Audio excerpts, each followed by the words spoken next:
From the Cronkite Studios in downtown Phoenix, this is Cronkite News.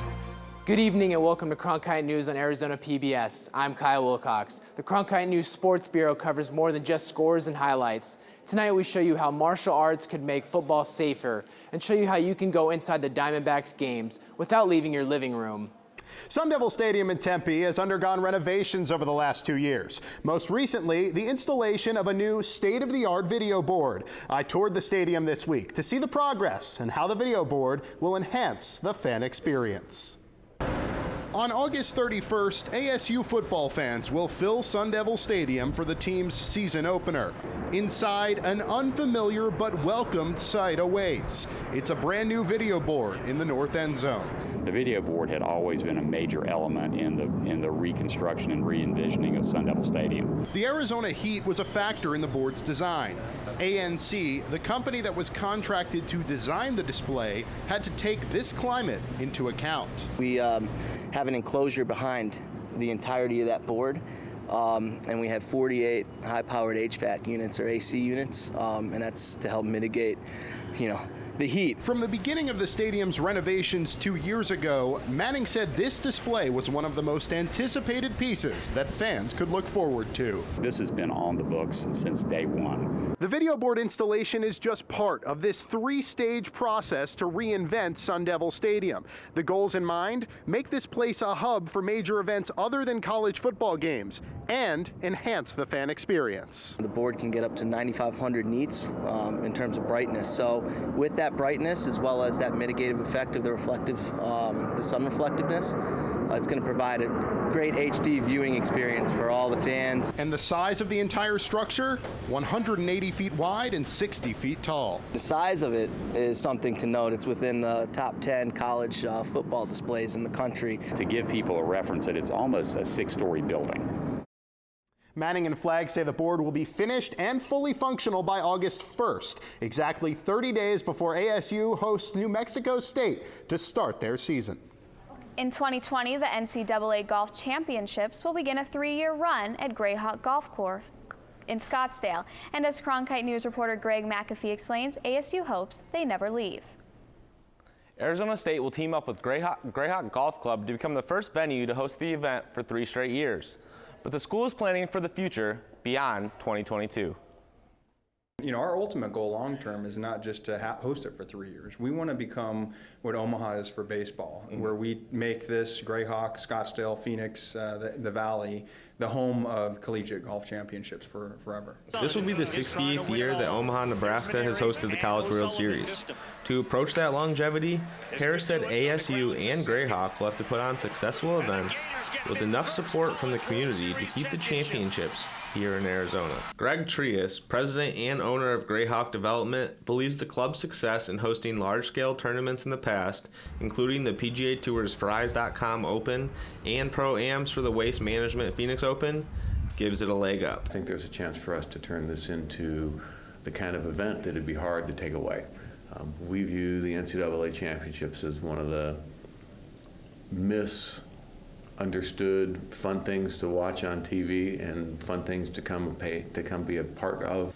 Arizona State Athletic Director Ray Anderson said the two parties came together after the NCAA and the Golf Channel approached Greg Trias. Trias then brought it to Arizona State so that they could put together a special opportunity to host the NCAA Golf Championships here at Grayhawk Golf Course. Part of the discussion was how do we do something different and unique that will help Golf Channel produce an event with some continuity and consistency of quality. And so this is the first time that a university and a private club got together to present a multi-year venue opportunity to the NCAA. Anderson said that Arizona State has ambitions to host NCAA championships outside of golf. He said at some point the school hopes to bring the NCAA hockey championships, wrestling championships, and even tennis championships to Tempe. Greg McAfee, Cronkite News. Americans have increased their spending in their last 4 months. The Commerce Department says a boost in economy or in income has contributed to the increased consumer spending, accounts for 70% of our economic activity. Economists are hoping that this growth will continue in June. And nearly half of the players according to multiple reports. Taurasi made $1.5 million last season in Russia. The WNBA's maximum salary is less than 10% of that, $113,500. Obviously, the money that they can earn in Europe is fantastic. I think it's great for women's basketball, and these women can go out there and earn a very good living from playing a game that we all love. But while players stand to make substantially more money in Europe, the Mercury's international players, Kayla George and Stephanie Talbot, both from Australia, say the WNBA was always their dream. The WNBA is the best league in the world, so people want to come and have a taste and experience this league. Coming here it's always a goal. It's the best league in the world, and if you want to be one of the best players in the world, I think you have to come here, and it helps you get better and it helps you grow as a player. Mercury's head coach, Sandy Brondello, is very familiar with international ball, as she herself is from Australia. She played for her home country starting in 1986, and played for both Germany and Australia back in the day. But in 1998, she was drafted to the WNBA. It's not about the money of the WNBA because they're not going to make a lot, but it is a very short season, and it's an opportunity for them to play against the very best players. Brondello experienced this firsthand during her 5 years as a player in the WNBA. She battled some of the game's all-time greats, including Tina Thompson, Cheryl Swoops, and more. You know, competing against Lisa Leslie day in, day out, Cynthia Cooper, all these great players, but challenging yourself to be the best player that you could be, and that was what it was all about. And you know, I was very honoured to play in this league, and I think international players see the same thing. It's an achievement that, you know, they've played against the very best, because not all Europeans get that opportunity. Brondello played professionally for a total of 17 years and is now in her 10th year as a coach. This season is her 3rd year as the head coach for the Mercury. I mean, it's a whole part. It's not just the competition. It's everything that's surrounding it. You know, it's a very professional organization. You know, some of us have MBA organizations. So, you know, there's so many people making sure we have the best experience and put the best product on the floor. Brondello relishes the opportunity to coach international players. In her 3 seasons on the Mercury bench, the team's roster has included players from Australia, Serbia, and Spain. In Phoenix, Sarah Haddis, Cronkite News. And Sandy Brondello coached in Europe during the WNBA's offseason, serving as an assistant for a team in Russia. And last month, Basketball Australia announced Brondello as head coach of the Australian women's national team. NASCAR is giving athletes the opportunity to show off their skills on a different stage. I went to the Diversity Pit Crew Combine in Tempe last week and learned that the program is designed to recruit minority and female athletes into the racing world.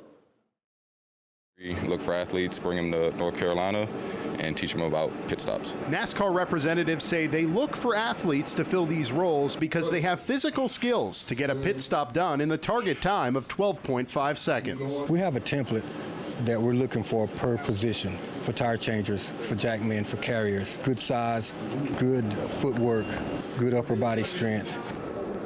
On Thursday, all 4 athletes were tasked with core exercises, hoping to make it to the next stage, moving on to the National Combine in North Carolina in just a few weeks, where 20 participants will be invited by NASCAR, all with different diverse backgrounds. NASCAR is trying to diversify the sport, and this program actually helps us out. Diversity is important in everything across the country, and definitely in NASCAR. We're trying to build a fan base. We're trying to make sure that opportunities are made available for everyone, regardless of who they are. The program started about 10 years ago. So far, 78 former college athletes have gone through the combine, and 45 of them have been placed on pit crews at all 3 NASCAR levels. I think different diversity, just from playing at a school like this, teaches you different culture and just teaches you how to really respect people on a different level. According to a 2013 Open Doors study, just 4% of NASCAR's fan base was black or Hispanic. That trails the NBA, with more than half of its fan base being black or Hispanic, and the NFL, which has 23% of its fans in those same demographics. Instead of it just being all Hispanic or Caucasian sport, we can widen the fan base and have more fans in sport, just like every other sport. Now, athletes who make it through May's National Combine will be invited to NASCAR's full 6-month pit crew training program.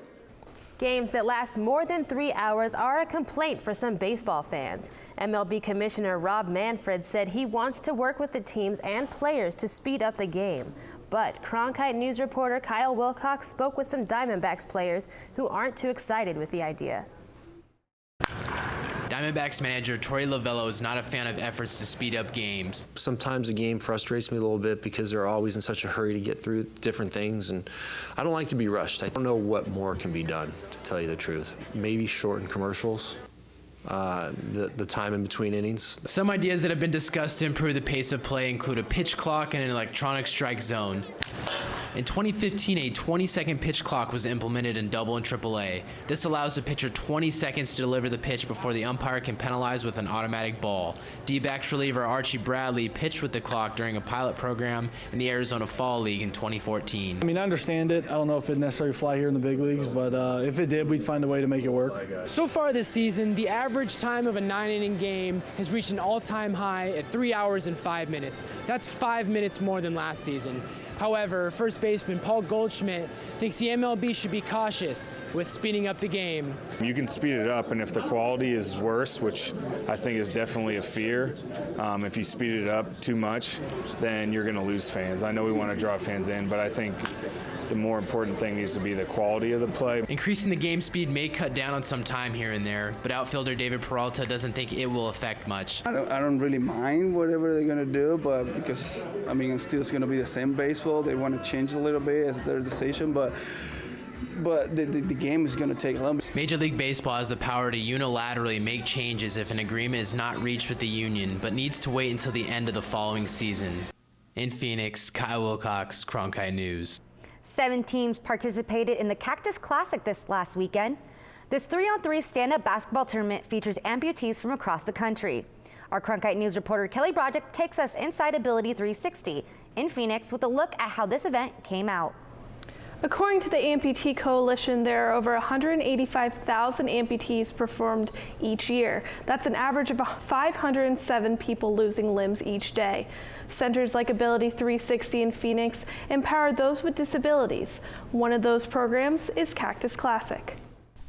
David Banks said when he was younger, basketball was his entire life. But 17 years ago, a four-wheeling accident in Rocky Point, Mexico forever changed him. I was out there on vacation with some family and friends riding four-wheelers. There was this one jump. I said, I gotta hit it. And I ended up hitting this jump really hard, and there was a 15-foot drop on the other end I didn't know was there. Banks would spend several weeks in the hospital after the accident, and doctors amputated his right leg above the knee. 13 years later, he wanted to return to basketball. That was when he went to Ability 360 in Phoenix. I was looking for a place where there was stand-up amputee basketball, and it didn't exist. It was only wheelchair basketball. So I came here to this great facility thinking if anybody had any opportunities for amputee basketball, it had to be this facility. He connected with Ability 360 Vice President and General Manager Gus Lazier, and the two co-founded the Cactus Classic in 2015, a 3-on-3 stand-up amputee basketball tournament.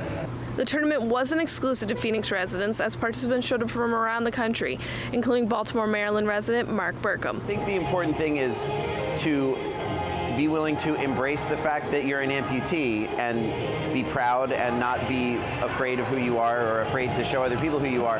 But at the same time, you have to fully own the fact that being an amputee is not the main thing that defines you. Whenever I bring a new amputee out here, their eyes open up.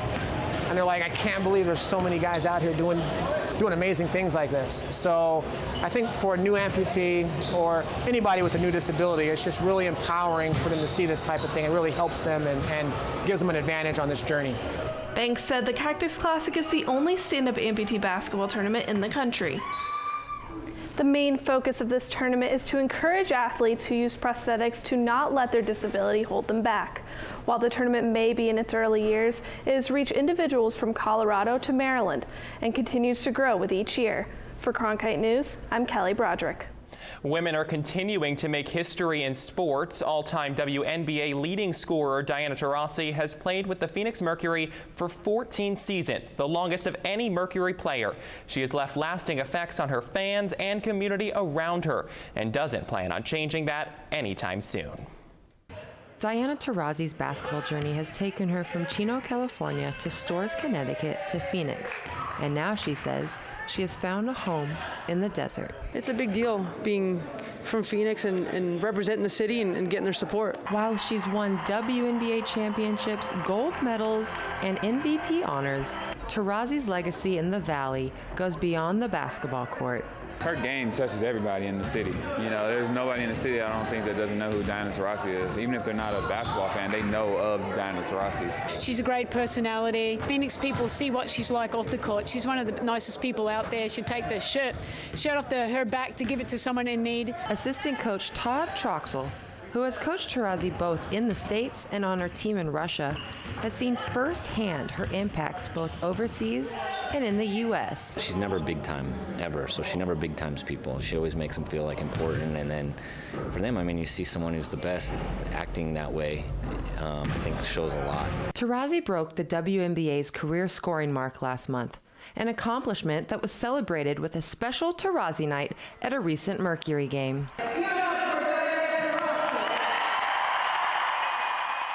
In honor of the WNBA's all-time leading scorer, Diana Taurasi, the Mercury brought out these furry friends to honor the GOAT, otherwise known as the greatest of all time. She is the greatest professional sports athlete that we've ever had here in the city of Phoenix. That's Diana Taurasi. Taurasi is currently under contract with the Mercury through 2020. In Phoenix, Sarah Haddis, Cronkite News. The city celebrated Taurasi's accomplishment by renaming part of First Street 7489 Taurasi Way and a ceremonial first pitch at a Diamondbacks game last week. The biggest worldwide event for Paralympic athletes takes place in London next month. Cronkite News Los Angeles reporter Andy Krause met athlete Scout Bassett, who will be competing in the 100-meter run and long jump. World-class athletes and stories of personal triumph abound at the U.S. Paralympics Track and Field National Championships. One of the most striking is the one that belongs to 4'9" sprinter and long jumper, Scout Bassett. When I was an infant, I was involved in a fire, and that's how I lost my right leg. This took place in Nanjing, China, and shortly after that, I was left on the street and later found, and grew up in an orphanage for 7 years. Bassett didn't even take her first steps until she was 6 years old, when she received a makeshift prosthesis constructed primarily of leather belt straps and masking tape. She was adopted by an American couple from Michigan a year later and ran for the first time when she was 14. It was one of the hardest days of my life because up to that point, I was a very shy, reclusive, timid young girl, and I was really ashamed to be an amputee. And so I always wore pants and hid my prosthetic. So to get over that barrier was such a huge moment for me, and I realized that when I was out there running, I didn't feel disabled. I didn't feel like an amputee. An even bigger revelation came during her sophomore year at UCLA when she discovered the Paralympics. I said, that's what I want to do. I want to be the best, I want to compete with the very best, and I want to show the world what I'm made of. She has broken the American record multiple times, the world record. I mean, we've gone to Rio, you know, and the Olympics. And her influence extends far beyond the track. Bassett has been a spokeswoman for the Challenged Athletes Foundation for almost 10 years and works with younger disabled athletes to help them realize their full potential. We're going to remember her days on the track, but we're going to really remember what she did as a humanitarian and what she does in life, you know, beyond the track world. Bassett will compete in the Paralympic World Championships in London next month after taking home the gold medal in the 100-meter dash at the U.S. Nationals. She hopes to continue her quest for her first Olympic medal at the 2020 Games in Tokyo. That was Andy Krause reporting from our Los Angeles bureau. Scout travels all over the world competing and has been able to carve out a career as a full-time athlete and goodwill ambassador. Prostate cancer is the third leading cause of cancer-related deaths for men in the U.S. However, Cronkite News LA reporter Victor Keys tells us about an organization that's dedicated to battling this dreaded affliction. Illnesses such as cancer often bring together large groups to fundraise. But for the organization Many vs. Cancer, an affinity for sports draw more troops to the battle against the deadly disease. The idea is to allow people to group up with other people who are like them. So maybe people who are all runners, people who are all bikers, and just be like mini cyclists, mini runners versus cancer. Tom Andrus is the Chief Digital Officer at the Prostate Cancer Foundation, but has shifted his focus to a broader landscape with Many vs. Cancer. His own personal story has led him to this point. My reason for caring about this is in 2010, my late wife got diagnosed with appendix cancer. And at the time, there was no research that we could find. And so she passed away in 2012. And so for me, it's a very personal thing. The goal is not to just fundraise, but also to inspire. One source of that inspiration is Ramiro Silezad, who has helped raise over $50,000 by running in several charity events for Many vs. Cancer. But he has no plans of stopping anytime soon. Every time I'm running, right? Of course, my sister, my sister, she had cancer. My twin, of course. I'm thinking about her. I'm not running with my legs. I'm running with my heart. Corazón. Though Many vs. Cancer is in its beginning stages, Andrus wants everyone to know the people involved in this group are in it for the same motives. It's all about people who are completely dedicated to ending this disease. We're all doing it because we have this reason. And same thing for the scientists and everyone who's got, who put in their life into ending this disease. In Los Angeles, Victor Keys, Cronkite News. Many vs. Cancer makes its biggest push in September, which is Prostate Cancer Awareness Month. The Phoenix Desert Dragons are a non-traditional support group. Danielle Lincecum met the boating team in Tempe, which is made up of women who have battled or are currently battling breast cancer. Dragon boating is an ancient Chinese tradition and features teams of paddlers in 40-foot boats. Research has shown the sport can reduce symptoms and improve health. Paddles up and go! Every Thursday night and Sunday morning, you can find breast cancer survivor Melissa Adams on Tempe Town Lake coaching the Phoenix Desert Dragons. I'd always been very active, and all of a sudden my lifestyle had changed and I couldn't do the things that I was able to do. Was at my doctor's office and saw a postcard that had dragon boating on it, and I thought, I'll go try that. Adams just finished her first year coaching in Phoenix after joining the team following a second place finish at the International Breast Cancer Dragon Boat Festival. It was very, very powerful, and just watching all these women that have had the same experience that I did come together in that boat and just not really have cancer be the focus. Paddlers, are you ready? We have alignment. Attention, please. According to the Leonard Davis Institute of Health at the University of Pennsylvania, the connection between breast cancer survivors and dragon boating began 21 years ago with a Canadian doctor. In putting together and evaluating a dragon boat team, Dr. Don McKenzie found that rigorous upper body exercise reduced the risk of lymphedema, a painful fluid buildup in the arms and shoulders common in breast cancer survivors. Sometimes you don't even talk about breast cancer, but it's nice to look next to somebody and say, oh, were you ever on this med, or, and kind of talk about things, but it's not the focus. We're all here to support each other and to show that having had cancer or have cancer is not a death sentence, that you are still strong and you can do things, and it's just very motivating. We want to really just find a new normal. What I do try to impress upon the paddlers is, first and foremost, you're athletes. The Desert Dragons are in the midst of fundraising to compete in the International Breast Cancer Commission's Dragon Boat Festival, being held in Florence, Italy next year. Motivated by Dr. McKenzie's research, Dr. Catherine Schmitz conducted her own study and published an article in the New England Journal of Medicine in 2009. The article says that the strenuous physical activity reduces the risk of developing lymphedema in women at highest risk by up to 70%. Dr. Schmitz says that physical activity should be prescribed to all cancer patients. I'm Danielle Lincecum, Cronkite News. If you're looking for a new sport to try, Cronkite reporter Felisa Cardenas may have found one you've never considered before. Arm wrestling. It's one of the oldest forms of competition. It makes many people think of grade school battles or settling a score at the bar. So arm wrestling does have a stigma with its roots in a bar type environment, drinking beer, fighting, arm wrestling. It's all part of that history, and it's true. So I'm not going to debunk it, but where has it gone from there? It's gone to heights that you'll never believe. Eric Wolf is a two-time world arm wrestling champion pooler and has been competing for 20 years. Since the inception of the World Arm Wrestling League in 2014, they have awarded over $1 million in championship prize money.